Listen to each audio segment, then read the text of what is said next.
Ini alasan kenapa gagal bayar di pinjaman online itu aman. Dan termasuk penagihan-penagihan juga sebenarnya aman. Ya, yuk simak video ini sampai habis. Assalamualaikum warahmatullahi wabarakatuh. Kembali lagi bersama saya di sini. Apa kabar kalian semua? Semoga dalam keadaan sehat walafiat dan selalu dimudahkan rezekinya. Di video kali ini saya akan memberikan edukasi lagi, pemahaman tentang permasalahan pinjaman online, terutama untuk teman-teman yang masih ibaratnya berada di jeratan pinjaman online itu tersebut ya. Di sini gagal bayar itu aman. Semua aplikasi pinjol aman untuk digalbay. Ya, ini yang akan saya bahas dan alasannya itu seperti apa. Di sini ada beberapa faktor sebenarnya teman-teman.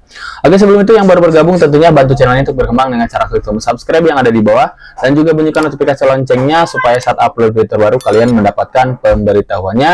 Dan untuk teman-teman yang punya permasalahan pinjol yang masih gali lubang tutup lubang, boleh kalian konsultasikan ke WA yang ada di deskripsi video kalau kalian ingin dibantu, didampingin bebas dari jeratan pinjol itu sendiri. Apalagi untuk teman-teman yang dalam fase gagal bayar ataupun tidak bisa bayar, yang mana kedepannya itu memang nantinya nggak akan bayar sama sekali. Jadi supaya gagal bayar kalian aman ya. Jadi silakan konsultasikan segera. Oke, kita lanjut membahas topik kali ini. Di sini alasan gagal bayar itu aman. Yang pertama adalah secara hukum. Secara hukumnya galbay di pinjol itu hanya perdata. Ya, dan perdata untuk pinjol selama saya nangani nasabah yang galbay, yang hutang sampai ratusan juta juga gitu. Ada yang hutang 300 juta, 400 juta itu banyak. Ya, tidak ada juga yang dibawa ke pengadilan. Jadi hanya sebatas dislik BI checking. Ya, masuk Pusdafil, Pusat Data Fintech Lending dan juga FDC Fintech Data Center. Itu yang mereka laporkan. Yaitu resikonya kita data rusak, tidak bisa melakukan pinjaman lagi. Lalu bagaimana dengan ibaratnya penagihan-penagihan? Memang ya, penagihan-penagihan DC pinjol, kalian akan digencar gitu kan, diteror, diancam-ancam gitu kan, dimaki-maki. Ya, tapi kalau kalian harus pahami secara hukumnya itu tidak diperbolehkan. Ya. Nah, seperti di sini saya akan tampilkan salah satu video dari Bapak pengacara. Ya, ini adalah satu di platform sebelah juga, saya ambil videonya. Ya, penagihan-penagihan itu harus seperti apa ya, karena barang siapa yang melakukan penagihan-penagihan dengan cara ngancem-ngancem, maki-maki, maksa-maksa bayar, itu bisa dipenjara. Bukan kita sebagai nasabah, tapi si penagih itu sendiri ya. Kalian bisa lihat aja di sini ya, termasuk pasal-pasalnya dijelaskan oleh beliau. Oke. Menagih hutang dengan cara mengancam, merendahkan, dan memaki-maki di sosial media berpotensi dipenjara 6 tahun sesuai dengan pasal 27B ayat 2 Undang-Undang Nomor 1 Tahun 2024. Menagih hutang itu memang wajar, tapi harus dengan cara yang benar dan sopan ya. Karena dengan cara yang salah bisa berujung di penjara. Apalagi jika sampai kalian menyebarkan data pribadi orang yang berhutang tersebut, berpotensi dipenjara 4 tahun dan atau denda 4 miliar rupiah sesuai pasal 65 ayat 2 Undang-Undang Perlindungan Data Pribadi. Jadi jika mau menagih hutang, lakukanlah dengan cara yang baik dan sopan ya. Nah, itu kalian bisa lihat teman-teman ya, yang namanya penagihan itu ada aturan dan juga SOP-nya. Makanya disebutnya galbay itu ya aman teman-teman. Tinggal kembali ke diri kita sendiri bagaimana kita menyikapi ibaratnya penagihan tersebut. Ya, kalau kita awam memang susah juga gitu. Makanya butuhnya pengetahuan tentang resiko pinjol itu seperti apa, hukum pinjol itu kayak gimana. Kalau kalian paham dari segi itu semua, maka ya aman. Karena namanya aman gagal bayar di pinjol itu adalah di diri kita sendiri, bukan di aplikasinya. Kalau aplikasi itu sudah jelas aman, ya.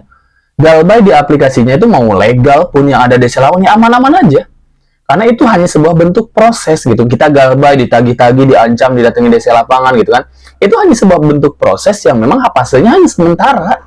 Yang mana ujungnya tetap aja selesai. Gitu kan. Makanya kembali ke diri kita sendiri bagaimana kita memahaminya. Ya, seperti bimbingan dari saya di sini pun untuk teman-teman yang memang punya permasalahan pinjol itu adalah bimbingan pendampingan edukasi. Supaya kalian paham tentang resikonya, paham tentang hukumnya, paham juga bahwa fase gagal bayar ini memang hanya sementara, bukan selamanya. Ya, jadi hanya galbay itu hanya sementara fasenya, yang mana ujungnya nanti selesai juga walaupun kalian nggak bayar pinjol kalian. Karena sudah jelas nasabah yang tidak bayar pinjol itu bukan salah satu keinginan mereka. Kalau kalian punya uang lalu sengaja gak bayar, saya pun nggak akan dukung kalian. Saya nggak akan bantu kalian, saya nggak akan edukasi kalian.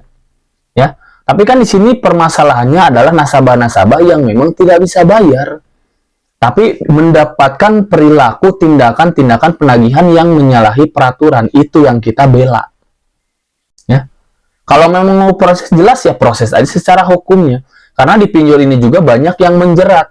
Ya, ada yang hutang sampai 300 juta, itu uangnya nggak dimakan.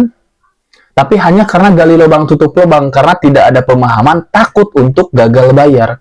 Akhirnya ambil lagi dari aplikasi untuk bayar lagi. Terus-menerus seperti itu, setelah mentok tidak bisa ngambil lagi, hutangnya itu menumpuk. Ya, seperti kita ibaratnya lebih baik stop bayar di awal, ya, dibandingkan kita gali lubang dulu. Ya, kalau memang kita mau niat bayar ke depannya, kita punya hutang satu.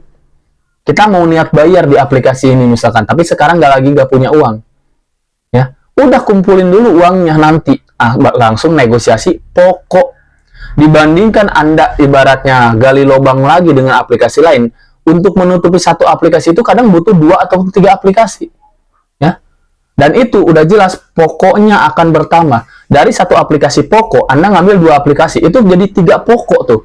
Kalian punya 3 aplikasi, misalkan ini tutup lah, lunas lah. Kalian punya 2 aplikasi untuk menutupinya. Karena tidak ada yang ibaratnya dari satu aplikasi bisa ngambil satu aplikasi untuk melunasin, nggak ada. Kadang untuk melunasin satu aplikasi itu butuh 2 sampai 3 aplikasi.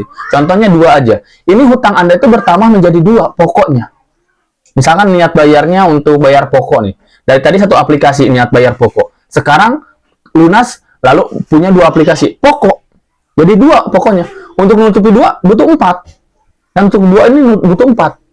Ini lunas selesai 4. Pokoknya menjadi 4. Coba, kalau kalian niat bayar juga pokoknya, nanti kan pokok ini jadi 4 pokoknya.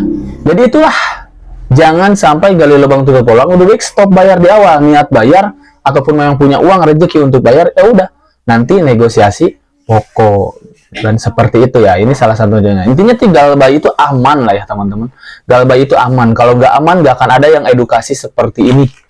Ya, kalau nggak aman, nggak akan ada yang edukasi seperti ini. Tinggal kembali ke diri kalian sendiri, pahami tentang masalah ataupun hukum pinjol itu sendiri. Ya, ubah mindset kalian. Yuk belajar sama-sama.